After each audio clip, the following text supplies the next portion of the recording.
Hey Radical Scientists, so it's Mr. Giovanni one more time with another video walkthrough for this week's level 3 assignment. So this week's level 3 assignment touches on things that we won't be touching until Thursday's class with kinetic energy and potential energy. So I understand this is pretty late.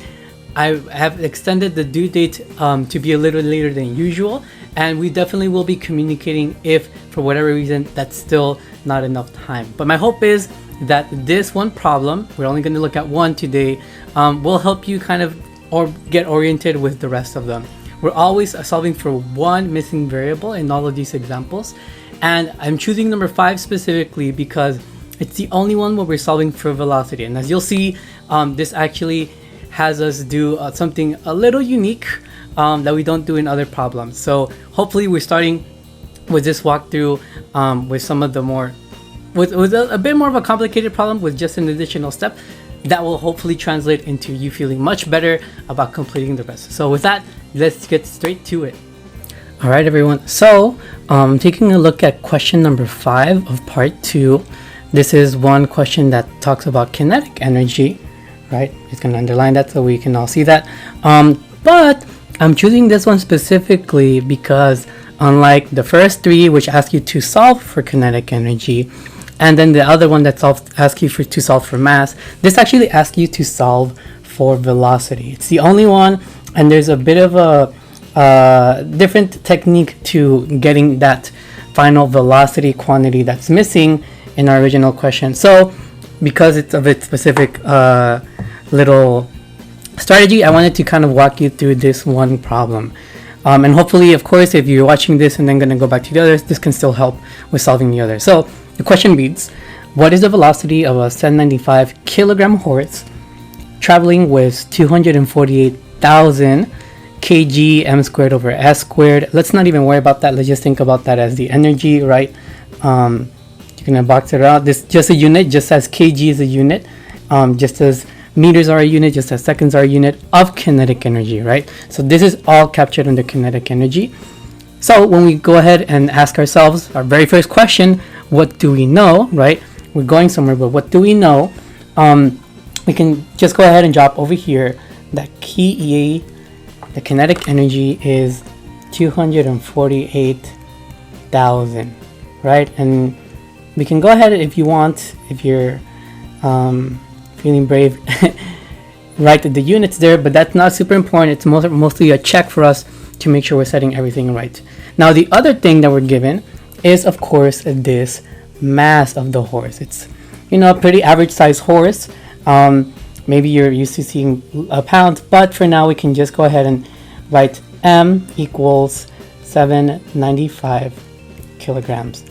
The other question that we always ask when we're starting these type of questions is of course, what are we looking for? In this case, I bolded it to give you a quick hint that it is our velocity that we're looking for. What is that velocity? So we have a couple variables and we have one unknown.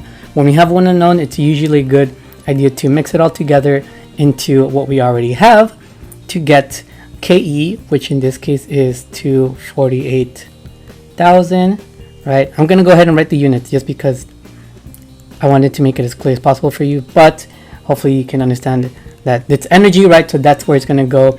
We have the 1/2, we have our mass, which is 795 kg, and finally we have our unknown, which we're just going to leave as v squared. Looks a little bit complicated, but we can definitely simplify this. We don't have nothing to work with, right? We have this on one side, but then we have this other number on the other, right? And because that 1/2 is just a number, right, you can think of it as another 0.5. These two can go ahead and multiply, right, to give us, let me use my calculator real quick. 295 times 0.5 is, I'm getting in my calculator, 397.5. Go ahead and track those units times, of course, our v squared is equal to this really big number, 248,000 kg. Again, don't worry about it as long as we know what that represents. Go ahead and erase that. Whoa. all over the place. Okay, so once we have this number, now we can go ahead and notice that everything is being multiplied. Remember, this is all one quantity, this is all one quantity, and this is all one quantity squared, meaning that if we wanted to look for this, right, this is what we are ultimately looking for. We always want to isolate that so we can kind of stress about everything on the other side and leave that itself to make it much easier. So the easiest way to cancel that multiplication is to do the opposite, divide. I'm going to go ahead and divide both sides by that 397.5 kg, right? This of course cancels out because anything over itself is 1. And then on this side, 397.5 kg, we notice that a couple things cancel out. What I'm specifically looking at is that kg value, right? These two cancel out, so we're now just left with that meters squared over second squared, and we can just use our calculator to calculate that, right? It's a big number, and I'm actually going to go ahead and put it into my on-screen calculator over here. 248,000 divided by 397.5 gives me this number. I'm going to go ahead and simplify to, let me see, 3 numbers because I only see 3 being the maximum amount of numbers there, significant figures. So on our left side, that's 624. We round that 624. I'm gonna get in. Yeah, this is good. 624 meters squared over second squared. Again, I'm just keeping track of the variables, and you'll see, and the units, and you'll see why that's important in a minute. But this all cancels out, divides, I should say, to this number equals v squared, which is what we're looking for. And of course, because we want to simplify this v, right, the only other thing we can do, because we're not looking for v squared, we're looking for the velocity, right? We're not looking for v squared, we're looking for just one of those v's, not v times v, is that we have to take that square root out. Our square root function is the opposite of that squared. It gives us the inverse quantity, so we're going to have to do the same thing on this side.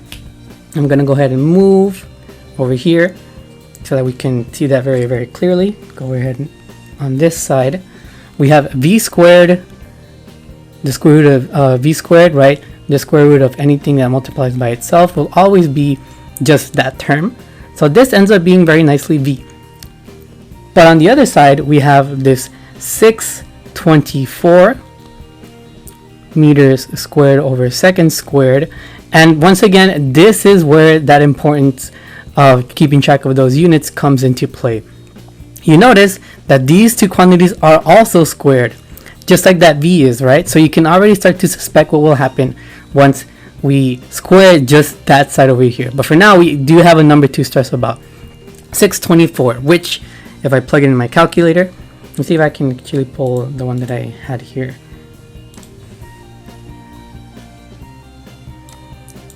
Okay, so once we put 624 squared, that gives me about, if we round that up, right, 24.97999, that's about 25. So I'm going to go ahead and actually write over here 25, right?